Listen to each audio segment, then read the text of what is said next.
Are you guys ready for your headliner? No, I don't like that. I said, are you ready for your fucking headliner, guys?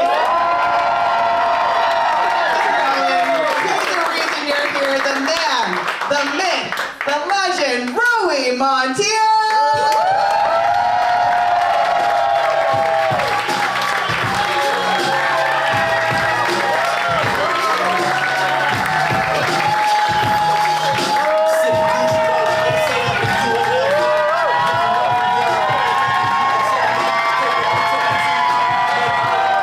Episode number 50. We are here.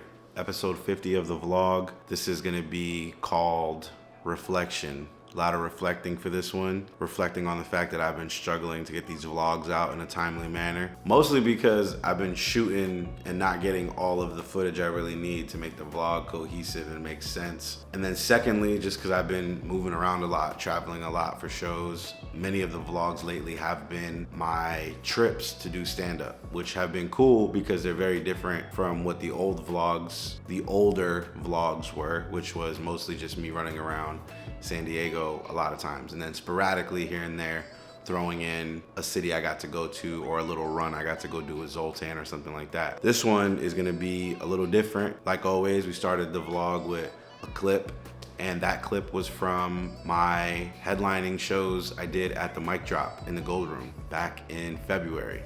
It is currently April. So 2 months have gone by almost where I have not really processed, thought about in depth my headlining sets. I had 2 shows. I did an hour on both shows.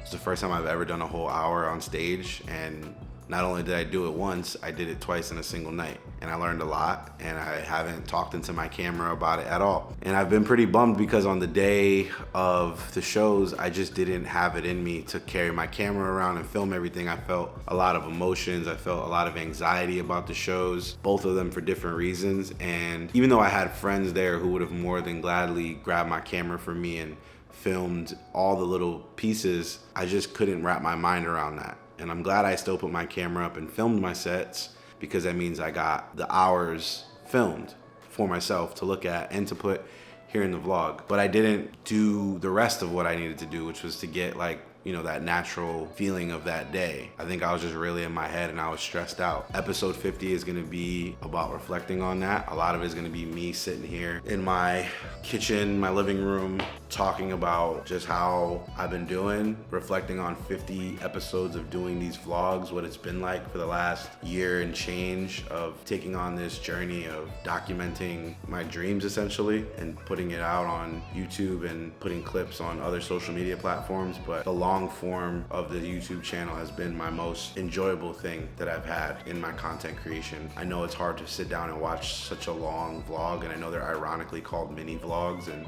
that's because when they started, they were 6 minutes long, and now sometimes the episodes are 20 minutes, which is a lot of time to have someone sit down and watch you. So I know some of y'all watch them in pieces. I know some of y'all really do sit down and watch the whole 20 minutes at times, and I just want to say thank you for that. But yeah, I wanted to take some time to reflect on the vlog itself. Obviously behind me you see my TV. We got it pulled up to my channel, which is cool. And I'm excited about that because, those are all my clips, those are my shorts, those are the vlogs themselves, and it's cool to see that that's there. 231 subscribers, which I'm very happy about. I'm not concerned about when am I gonna get to 500. I'm glad that I got 231. I think that's cool. When I started vlogging and doing this and posting more content, I think I had somewhere around maybe 50 or 60 people who were following me, subscribed. Something like that. I had less than 100 subscribers for sure. Today's episode is really gonna just be me talking about life, talking about the shows, because I do think 50 is a big milestone for these vlogs, and I think that it's right to talk about the headlining experience and what that was like for me, and also to express some gratitude to people. And I've gotten a lot of feedback from people I know that some of the things they enjoy the most on the vlog are me just talking to the camera about the journey and the process, and so I want to do that today. We're also gonna drop in some clips from the hour. So this is a big thing for me, is that if you take the time, and you've been here with me for 50 episodes, you've seen a lot of these bits transform and grow over time. You've seen my set change a lot over time. I'm gonna just drop in clips. So as we go through the vlog, we'll cut from here to some clips. But it's because my mom knows the reality for all Latina moms is that she don't care who the baby mama is, because she's gonna hate that bitch regardless, you know?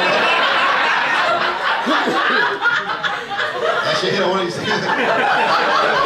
That's true. I be feeling bad for women. When you got a Latina mother-in-law, oof, bro. You can't even, look, it ain't even about race. You could be the wrong Latino or Latina, you know what I mean? Like, they don't even know your real name and shit. Like, if you Mexican but you bring home like a Guatemalan chick, she's just the Guatemalan chick. That's her name. It's a tough life, bro. I be watching my cousins, they be trying to bring white girls home to the cookouts. I be like, bold, bringing Sarah over, wow.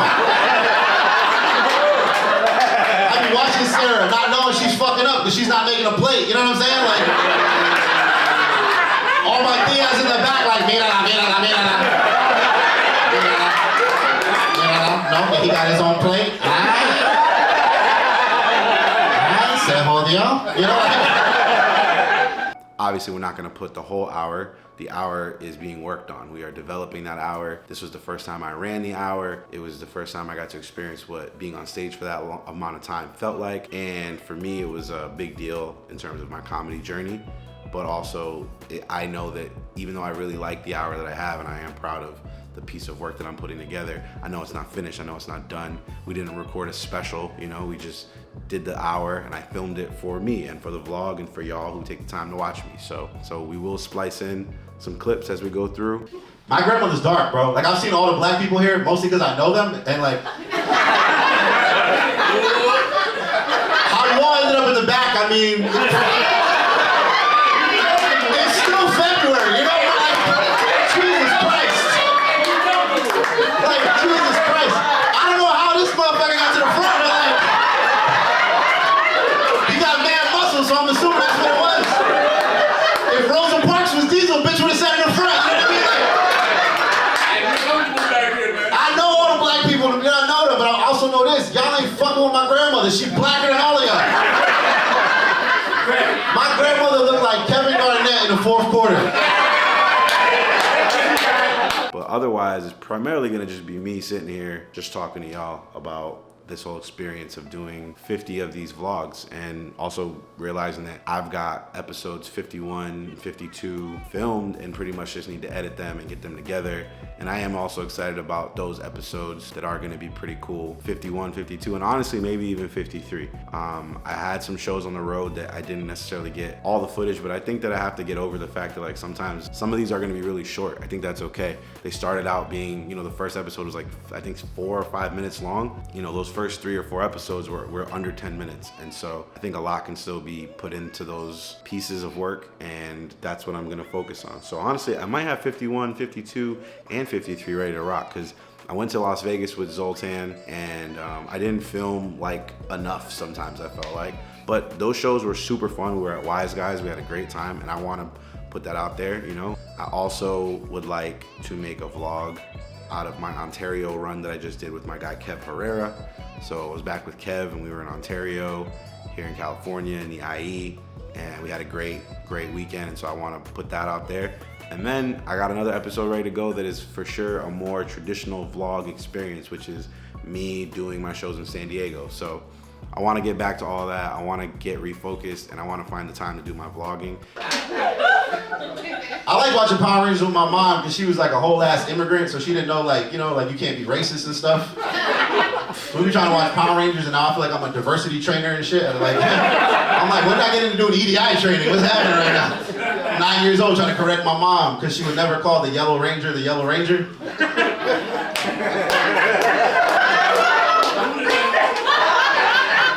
Yeah, there was a Yellow Ranger, her name was Trini. Yeah. My mom would call her La Chinita, which stands for Little Chinese Girl. So I'm like, Mom, you can't say that, that's racist. She goes, why? Why I can't see Chino? She's Chino, like the people next door, they're Chinos. I said, Mom, the people next door are Cambodian. They're Cambodian. There's different kind of Asians, Mom. Cambodians drink Hennessy, Mom. They're the Hennessy Asians. Cambodians, they gangbang. She got all mad. She goes, you know what? You're so fucking worried about who's dating on this stupid show. I think that La Chinita should hook up with El Negro. And I go, no, we're not doing El Negro. You gotta relax.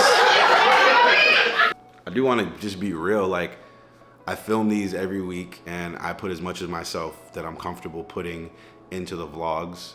Today, as I film this on April 15th, it's a Monday. I got out of work, my day job, like an hour and a half ago. And to be honest, I've had a pretty like blah day. I haven't been feeling it. I've been feeling kind of down on myself a little bit. It hasn't been mentally like the best day.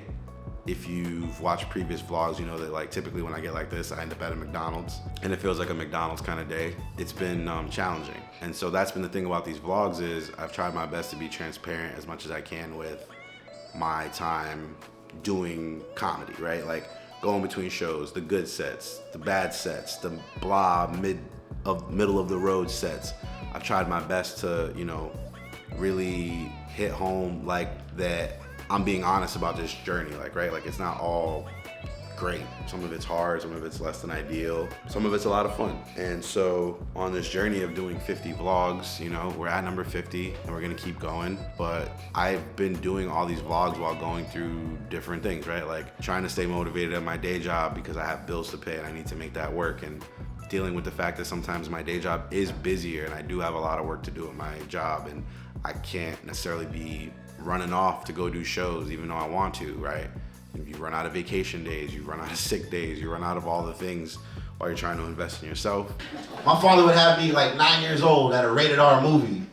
You know what I'm saying? Like why am I in a movie theater watching Vampire in Brooklyn? There's some old people here, y'all might remember this movie. There's a movie in the 90s where Eddie Murphy played a vampire in Brooklyn. That's the whole premise, okay? It's an hour and 20 minutes of Eddie Murphy running around New York City, sucking neck, dude, okay? There's titties out, there's blood everywhere. I would like to remind you, I'm 9, okay? We in the movie theater, my father not built for this interaction. He's like looking at the titties, he's looking at me, he's looking at the titties, he's looking at me. He's like, those are titties, we like those. I'm like, okay, now I'm taking notes, we like titties. I'm like, what else, Dad? He goes, don't tell Mom, don't tell Mom. Stupid, bro. That ain't what your kids are supposed to watch, man. Your kids are supposed to watch kid stuff, man. Maybe if you raised your kids back in the day, you had your kid watch VeggieTales. That's a show about vegetables and Jesus, right? Maybe more recently you raised your kids and your kids watched Paw Patrol, right? Which is like, they're dogs, but they're cops. I don't really know, I've never seen the show before, but I'm assuming on the title that's what it is. Or even more recently, maybe your kid watches Peppa Pig, right? Which we all know is a TV show about Lizzo cooking with spices, right? No. Relax, guys. February 23rd at the mic drop in the Gold Room. A few vlogs back, I had manifested like out loud. I was like, I'm gonna headline this room this year. I'm gonna run my hour. And I was very confident that that's what I was gonna do. And that's what we did. We did the hour and it was super cool. And I really loved the experience, but also it was anxiety inducing. I was stressed the weeks leading up. The day of, I was definitely in my head the whole time. But I do want to say that the cool part about selling it out was that I knew the first show was going to be cool. And I had some friends who made me this. I posted this on my social media, but it's a really cool gift they gave me. It's basically a poster of my first sellout and, you know, the date and the time. It was really cool. And this is a really nice gift that my close friends gave me. My friends, Azza and Archie. I really appreciate them for giving me that gift because it was a way to commemorate selling that show out. Now, the anxiety part was that I also added a late show that I had no idea if I could sell tickets for. So the early show sold out in a week. 50 tickets, gone, no problem. And I was like, sweet, we're done. We did it. We added the late show. I was very concerned about the late show. Going into the day of the show, we had only sold about half of the tickets for the late show, but somehow we managed to pull it out where we sold out both shows, essentially. And we had, on the late show, there were 10 comps for the show. There were comedians that got in for free, but the other 40 seats were all paid customers, which is very cool. I want to take a minute to say thank you to everybody who really helped me on that day, everyone who supported me, especially Kylie Troop, who featured for me and is an amazing comedian, and I'm so proud of her. She's about to move to Austin, and she's gonna be a star one day, and I really thank her for featuring for me because we're like family.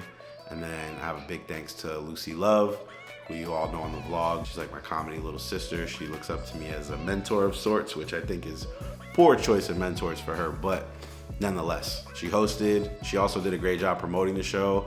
A lot of tickets that were sold on both shows were sold because of her, and I'm eternally grateful for her assisting me in that. I don't know what I'm doing, bro. I don't know what I'm doing. I can't date you. I don't know what I'm doing out here, bro. I'm not built for this shit, dude. I started talking to single moms. Terrible idea. I got stepdaddy energy. I can't do it.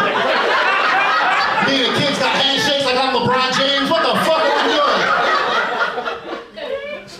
I got all excited because the bitch had a pantry. You know what I'm saying? Like, I'm like, you got snacks? She goes, I got mini snacks. I said, oh, I'm wet. God damn.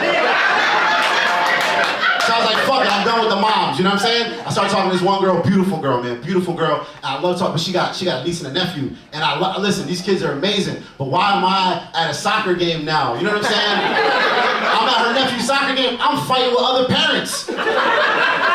This kid ain't even good at soccer, he running the wrong direction. I'm like, hey, shut the fuck up, Tom, he's creative, all right? Your kid eats grass, bitch, fuck you. You know, like, her niece is selling Girl Scout cookies. Why am I selling Girl Scout cookies? I'm in front of a Vons.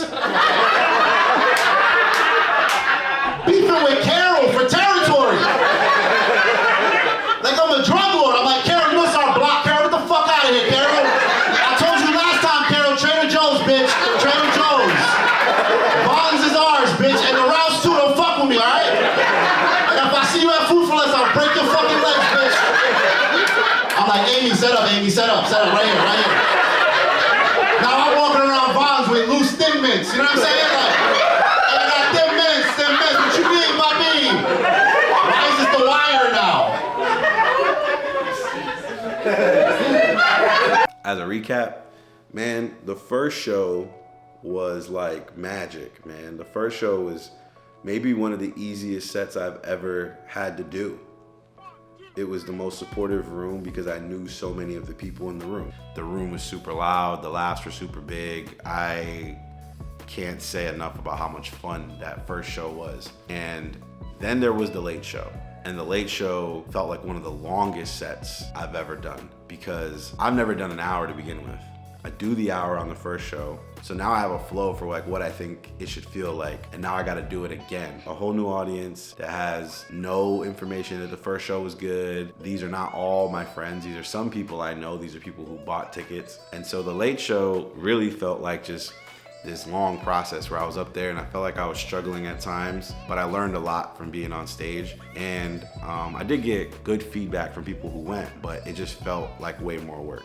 Ultimately, I do feel like it was a good show. People did enjoy themselves. I didn't know what the work going into it would be. I am very grateful for that night. These two shows were definitely the highlight of my comedy life, right? 9 years of doing stand-up. I started doing stand-up at my home club, the Comedy Connection in East Providence, Rhode Island, taking a class to build 5 minutes, right? First time I do a show after 7 weeks of classes, my first time on stage in front of people, I end up doing like 8 minutes, right? I unload the clip. I do every joke I've ever thought of in my head. I basically get on stage and, you know, just in case I never do comedy again. And to have it be, you know, a little over around 9 years later, have it be this moment where I'm doing a whole hour, my name's on the marquee, people bought tickets to see me, and I didn't suck. It was a great feeling, and it was one that I'll hold dear to me forever. That first show, like I said, was magic, but that second show,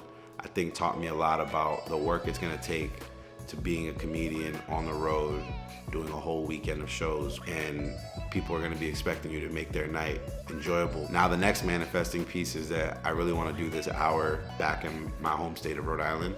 I really wanna do this hour back at the Comedy Connection where it all started. My 10-year comedy anniversary is in November. I'm just gonna put it in the universe that I would like to run my hour sometime around my birthday in October and my comedy anniversary in November. Sometime between then, I would like to go and commemorate 10 years from the first time I got on stage, on the very stage I did it. I would love to go back and I would love to do it again.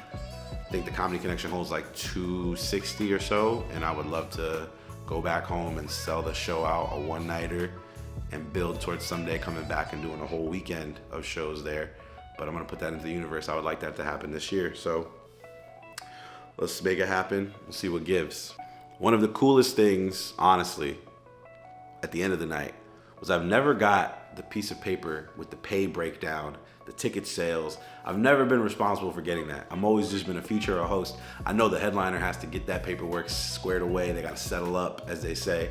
And they look at all the numbers and make sure everything looks right. They look at the splits on the door and all that stuff. And I've never had to think about that stuff. I'm gonna be very transparent about this as much as I can without looking like a cornball. But it's something that it hit me weeks leading up to the show. I was talking to Zoltan and he was asking me, he was like, hey, what are the splits on the door? What are you getting on the door? What's your percentage? And I realized I agreed to all these shows at the mic drop without ever asking about the percentages. I was so happy with the idea of headlining that I never asked, what's my cut? And that's insane, and I'll never do it like that ever again. Now, the mic drop did fine by me, no problem with the agreed upon number in the end, but I know I don't have like leverage to ask for more, but it was interesting to think about that, where how much of the door do you get? What are your bonuses? What are your kickers, depending if you sell out? I learned a lot about the pre-process of that. However, it was still cool at the end of the show. I'm not gonna show you all the money of it, cause like that's none of everybody's business, but this is essentially a sheet of paper that I got the breakdown, right? I'm sure some of y'all hit pause to try to look at all the numbers or whatever. I'm gonna read some of it to you here. So essentially the ticket prices were $18. That's no secret, that was on the internet. But we had 90 tickets that were paid for, all right? So 50 for the early show, 40 for the late show. We had 10 comps. So we still had 50 people at both shows. It's just that on the early show, it was a complete sellout, no comps, all sales. I love all of y'all. The late show, also love all 40 of y'all who paid, but also I love the 10 comics who hung out and got comped. Thank you for being there as well. Now the cool thing, looking at the final payment, was my cut was 50% of the door up to 36 tickets sold. And once I got past 36 tickets per show, I got a bump to a certain percentage. So on the early show, the agreement was that if I got over 36 sold, I got 60% of the ticket sales on the early show. And then on the late show, it was 70% of the door. So I got 70% of the door on the late show. Then the club threw in a nice bonus, which they said a bonus for kicking ass, which was like about $100 extra. Super nice. Now here's the thing that was really cool about my payment that like legitimately almost made me cry, because it was a really cool gesture. Dustin Nickerson, who is an amazing comedian, headlines all over the country. You might know him from opening for Taylor Tomlinson. You may have seen him on Netflix. You may have seen him on Comedy Central. I've known Dustin for a couple years, mainly bumping into him at the Comedy Store when I was a door guy. The club owed Dustin $150 because they messed up their payment.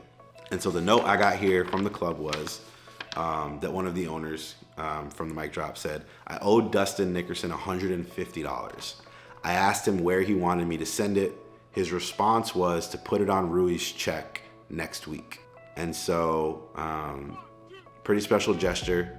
And it really just showed me like, man, like some of the big dogs in the scene see me and respect what I'm trying to do. And like $150 extra is like not gonna change anybody's life. But the fact that he, rather than just saying, yeah, send a check to my house, told them to send it to me, I thought was a really cool thing, and I really appreciated it. So I want to give a huge shout out to Dustin and say thank you to Dustin. I want to say thank y'all for checking out this week's vlog, episode number 50. It was a whole lot of reflection. I hope y'all appreciated it. Hope y'all liked it. I'm gonna catch y'all in the next vlog. Like I said, I'm gonna get cooking up right now, but thank you guys so much. If you haven't already, please like this video, subscribe to the channel, hit that bell for notifications, and I'm gonna see y'all soon. Thank you so much to all 231 of you who are subscribed, and to anyone else who watches but hasn't subscribed, thank y'all too. I'm gonna see y'all next time. Much love. Go be nice to somebody. Stop being whack. Be good to people. I'm out.